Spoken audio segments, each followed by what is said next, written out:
তো দেখতে পাচ্ছেন এটা সেমরাই টেম্পল। সেমরাই টেম্পলটা দেখতে পাচ্ছেন আপনারা।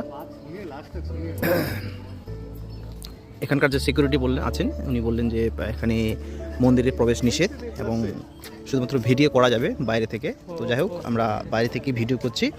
মন্দিরের ভিতরে কি আছে সেটা তো আমরা যেহেতু যেতে পারছি না, সেহেতু আমরা দেখাতে পারছি না।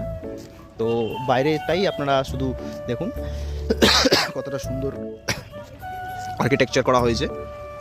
প্রতিটা মন্দির এতটা নিখুঁত, এতটা মানে নিপুণ কারুকার্যতা, তা না এলে এবং নিজের চোখে না দেখলে বিশ্বাস করার মতো নয়।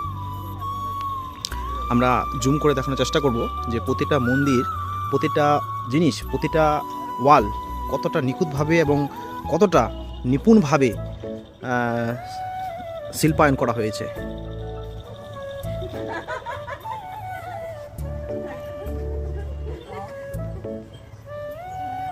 তবে আরেকটা জিনিস দেখা যায় যে এত বড় বড় মন্দির এবং এত কারুকার্যতা আছে, এখানে কিন্তু কোনো সিমেন্ট বা বালির ইউজ করা হয়নি। এখানে মাটি পুড়িয়ে, রীতিমতো মাটি পুড়িয়ে, যেটা টেরাকোটার মাটি বলা হচ্ছে, যে টেরাকোটার মাটি এবং সাথে মনে হয় এটা চুন অ্যাড করে এই সমস্ত মন্দিরগুলোকে তৈরি করা হয়েছে।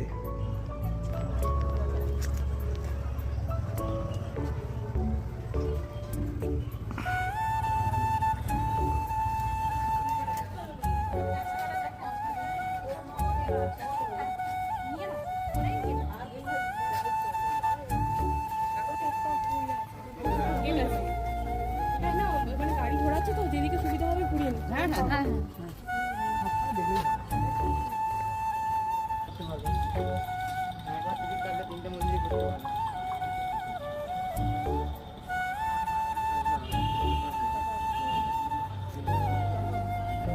তবে এখানে একটা জিনিস, যারা আপনারা বিষ্ণুপুর মন্দির দর্শনে আসবেন তাদের উদ্দেশ্যে বলে দিই, যারা এখানে টিকিট কাটতে হবে। তো একবার টিকিট কাটলেই সেটা হবে। যদি আপনারা অনলাইন টিকিট কাটেন স্ক্যানের মাধ্যমে, তাহলে সেক্ষেত্রে পার জন সেখানে 20 টাকা করে পেমেন্ট করতে হবে।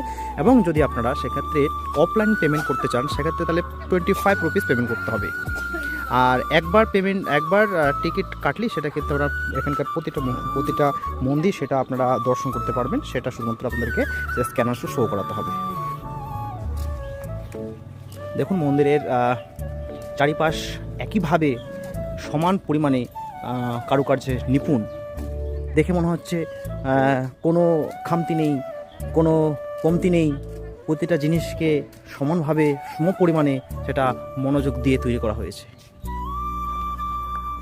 সেমরাই মন্দির সম্পর্কে এখানে ডিটেলস কিছু বলা